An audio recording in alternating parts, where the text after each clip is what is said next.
di mata kuliah di video kuliah Apoteker Anton, dan di video ini kita akan belajar tentang label atau etiket sekaligus juga beyond use dating dan juga expiration date sedikit gitu ya.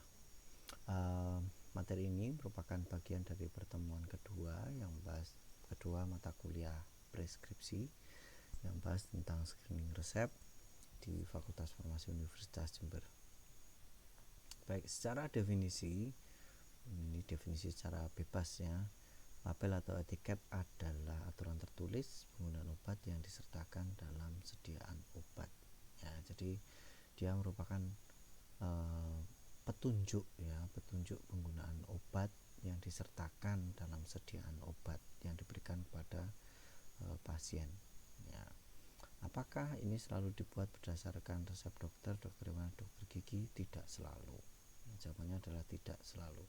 Jadi dalam memahami istilah etiket, label atau etiket, terutama istilah label atau label, kalau di bahasa Indonesia, di Indonesia biasanya kita sebut label ini adalah semacam informasi tambahan begitu ya, untuk sediaan yang akan kita serahkan kepada pasien. Tapi label itu juga kalau di literatur berbahasa Inggris ini bisa merujuk kepada informasi yang ada di kemasan sekunder yang ada dari suatu obat. Ya, saya tunjukkan contohnya yang seperti ini. Misalnya ini juga disebut sebagai label gitu ya, label dari satu kemasan obat.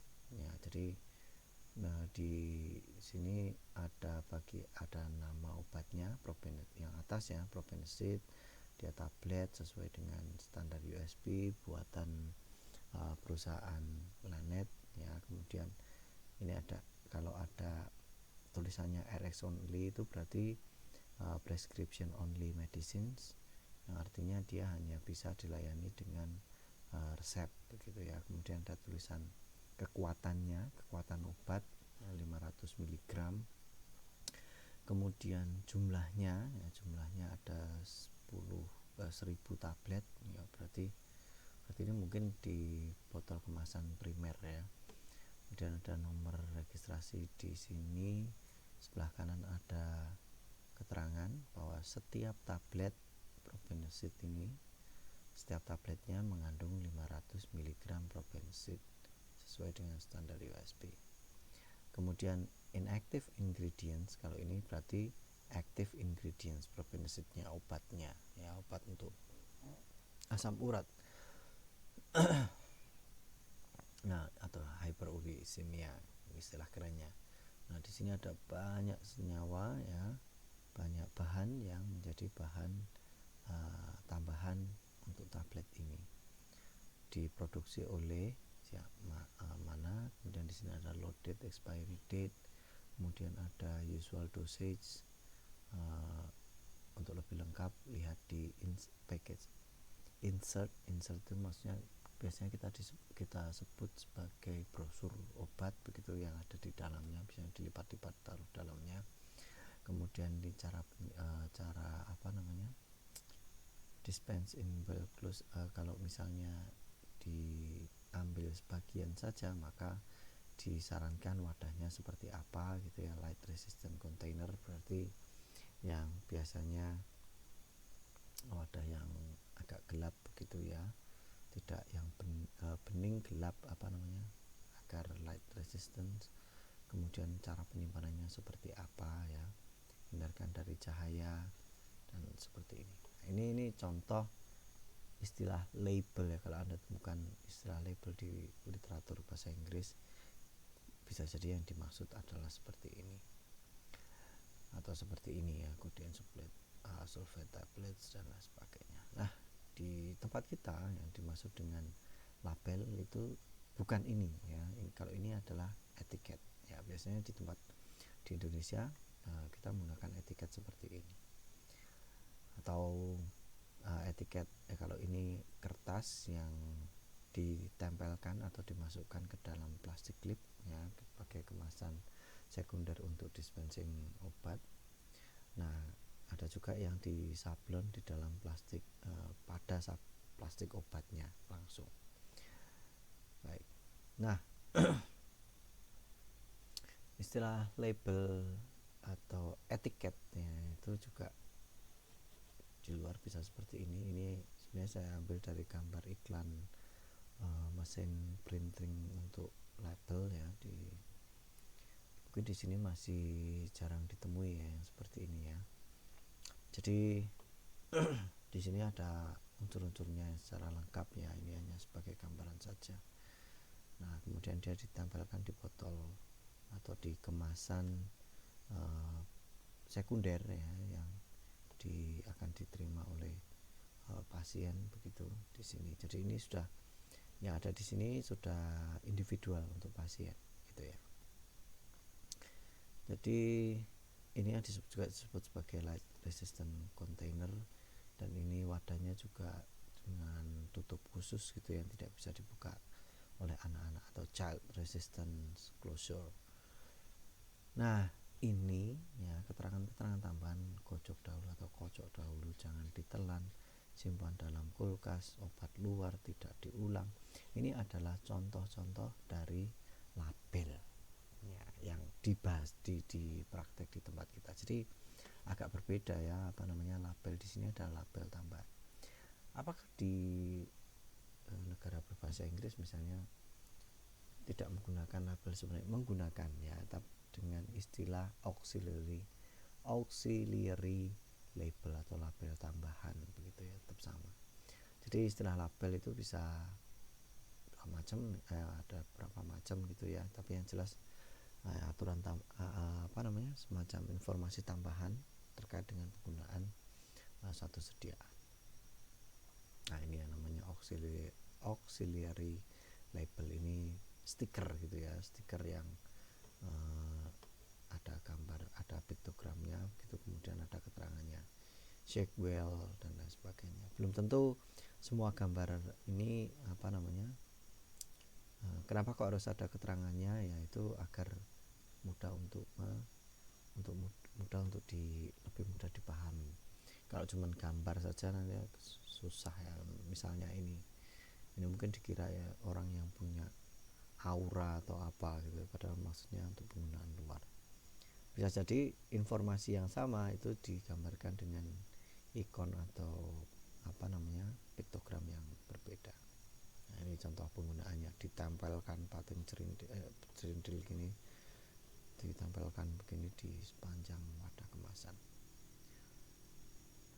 Nah, macam label berdasar penggunaannya. Jadi ada label pada obat jadi, manufactured drug products, kemudian ada juga label di sini, juga ada label tambahan auxiliary label seperti ini. Nah, ini bisa dilihat contohnya. Jadi ini diatur oleh lembaga pemerintah. Misalnya di Indonesia sendiri, nama obat itu harus ditulis dengan font yang jelas, nggak pakai yang dekoratif gitu ya, yang jelas, bisa tertulis, bisa terbaca dengan jelas. Jadi ya, dan sebagainya itu bisa dilihat. Nah, ini juga disebut sebagai label ya, informasi tambahan juga pada obat bebas terbatas. Ada 6 macam label ya, sesuai dengan peraturan. P nomor 1, P peringatan ya, awas obat keras, bacalah aturan makainya. P nomor 2, awas obat keras hanya untuk kumur, jangan ditelan. P nomor 3, awas obat keras hanya untuk bagian luar badan dan lain sebagainya. Jadi kalian harus familiar juga bahwa di obat bebas terbatas ya, yang logonya warna apa, lingkaran warna apa, warna biru ya, itu harus menyertakan juga label-label ini sesuai dengan konteksnya. Nah, label biasanya ini umum dikenal dengan etiket yang diproduksi oleh fasilitas pelayanan kesehatan ya. Tidak diatur dengan jelas ya, misalnya di keputusan Menteri Kesehatan tahun 2004 hanya etiket harus jelas dan dapat dibaca. Ya, tapi jelas dan dapat dibaca itu juga kalau menurut saya sih sebenarnya kalau printed itu lebih jelas terbaca, tapi kalau tulisan tangan itu ya tergantung tulisan tangannya rapi atau tidak gitu ya. Interpretasi warna dasar kertas etiket. Nah, ini basic yang perlu Anda ketahui ya, sebagai mahasiswa farmasi. Kalau kertas etiket itu putih, berarti dia dimaksudkan sebagai obat dalam. Obat dalam itu maksudnya gimana? Obat yang bisa ditelan ya lewat mulut kecuali obat kumur. Jadi kalau obat kumur dia menggunakan etiket dengan warna selain putih ya. Tapi pada umumnya di Indonesia secara konvensi ya itu digunakan warna biru. Jadi kalau warnanya biru itu untuk obat luar gitu ya, untuk obat luar. Jadi selain lewat mulut.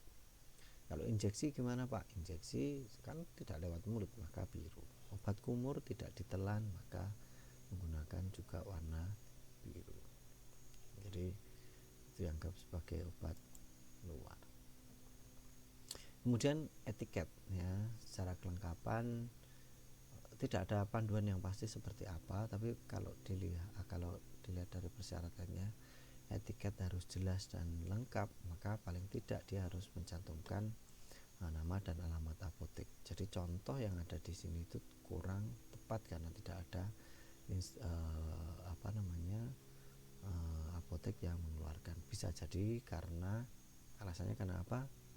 Karena mungkin yang tersedia atau yang bisa dibeli dalam partai dalam jumlah banyak ya, dan tanpa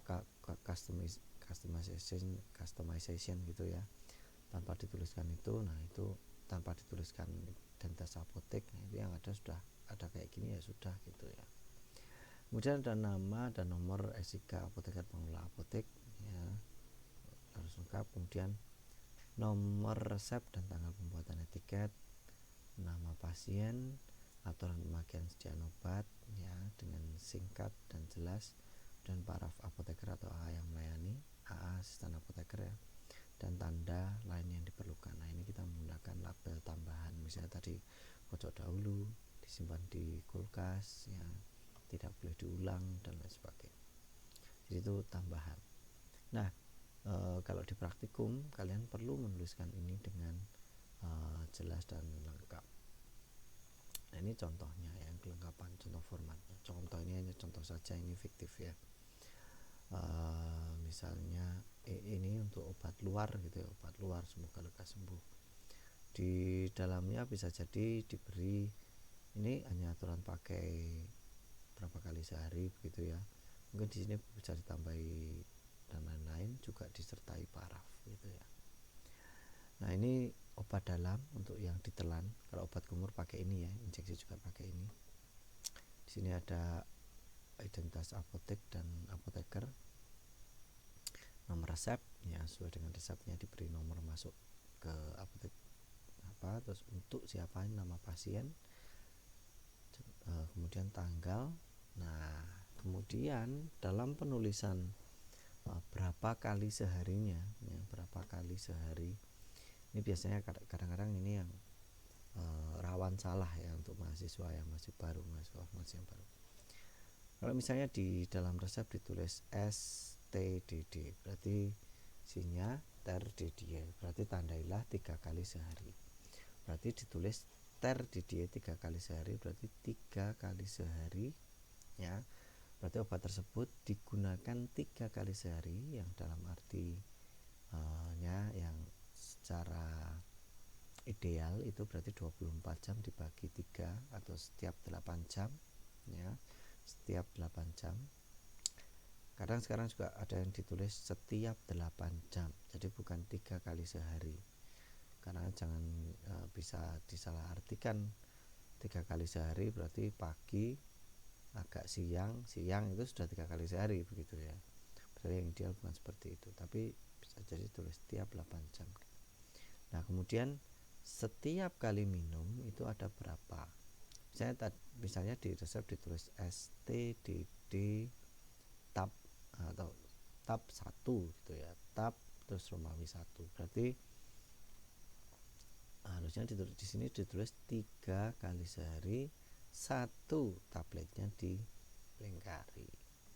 Nah, kalau memang obat tersebut ada pengaruh dari makanan, ya jadi dia sebaiknya obat tersebut bisa dipengaruhi oleh makanan, maka obat tersebut sebaiknya diminum sebelum, saat, atau sudah makan perlu diberikan. Ini diisi misalnya 30 menit sebelum makan, atau saat makan, atau 1 jam sesudah makan, nah dan lain sebagainya. Juga sebenarnya di sini bisa ditulis ditambahin misalnya cara penyimpanan, simpan di tempat kering, jauhkan dari jangkauan anak, itu yang paling umum diberikan. Nah, kalau kelengkapan etiket ya berdasarkan referensi di sini itu ya bisa bersih ini semua yang ada di sini.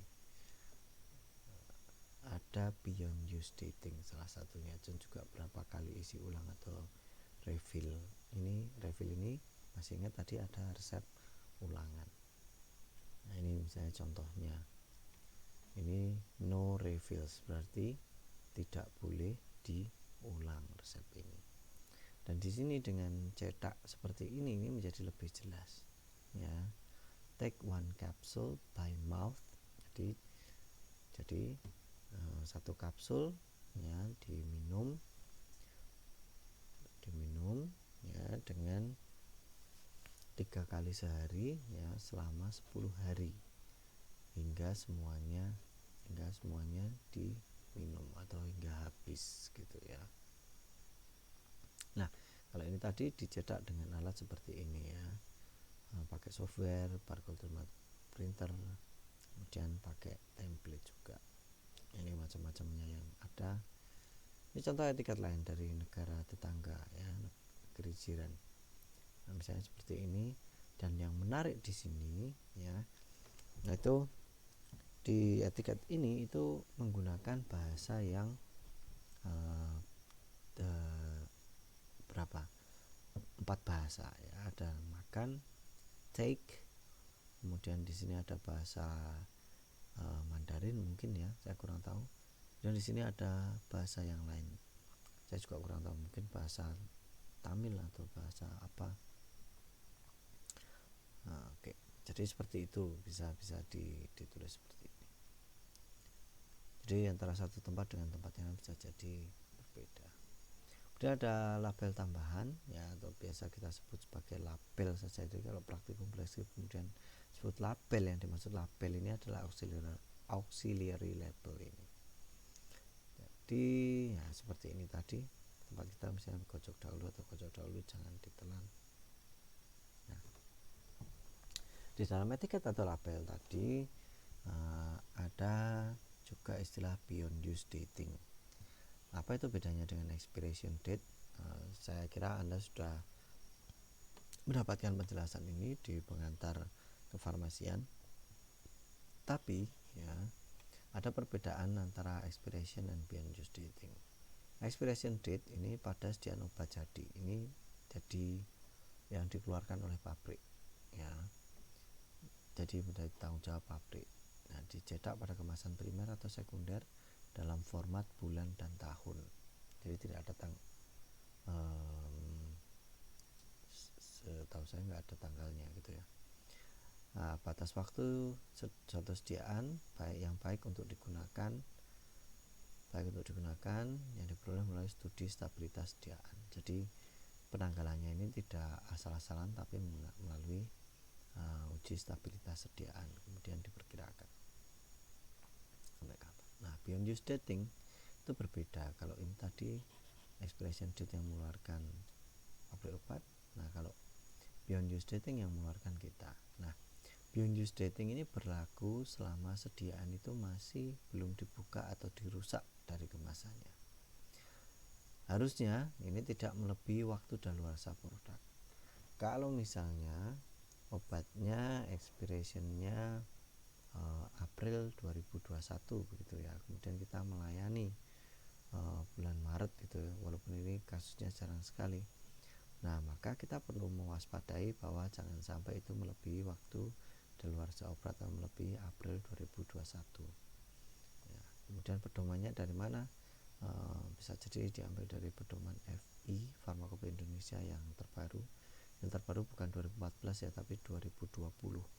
Waktu kayaknya akhir tahun kemarin itu baru di launching dan bisa di-download secara gratis di Kementerian Kesehatan, atau dari USB atau dari yang buku ini.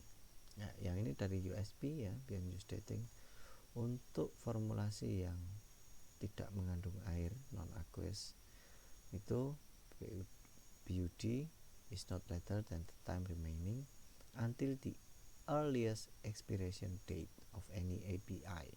API itu active pharmaceutical ingredients. Misalnya ada satu kemasan racian begitu, kemudian isinya ada dua, di dalamnya ada dua sediaan, maka mana yang lebih dulu expired, nah itu BUD bisa digunakan sebagai expiration date itu bisa menjadi salah satu pertimbangan penetapan BUD-nya berapa. Atau misalnya 6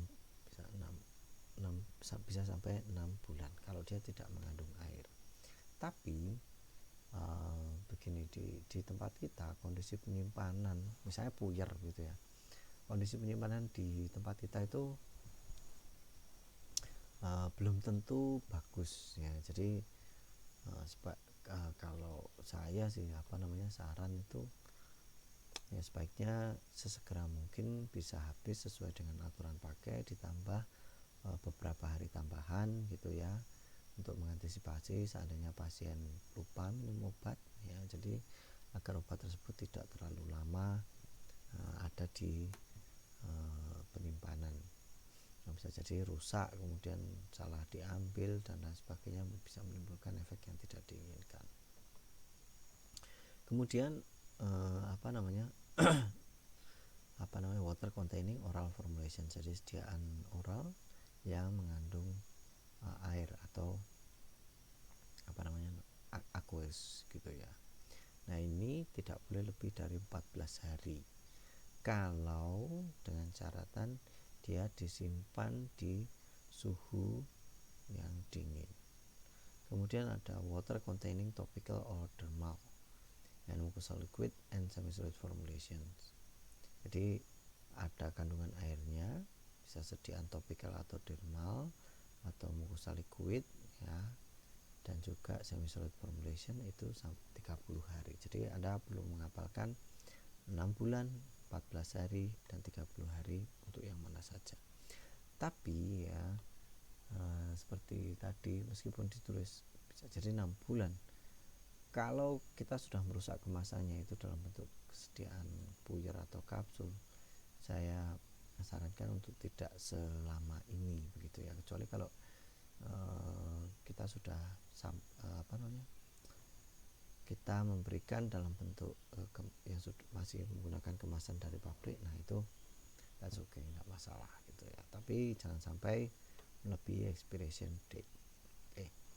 Baik, demikian tentang label dan juga etiket Beyond Use Dating. Terutama tentang etiket, kalian perlu memahami etiket warna biru, warna putih ya, itu maksudnya apa dan bagaimana cara dan juga untuk Beyond Use Dating ini bagaimana cara menetapkan secara general ya. Prinsipnya Anda tahu batasan waktu 30 hari, 14 hari, 30 hari, 6 bulan untuk yang mana saja.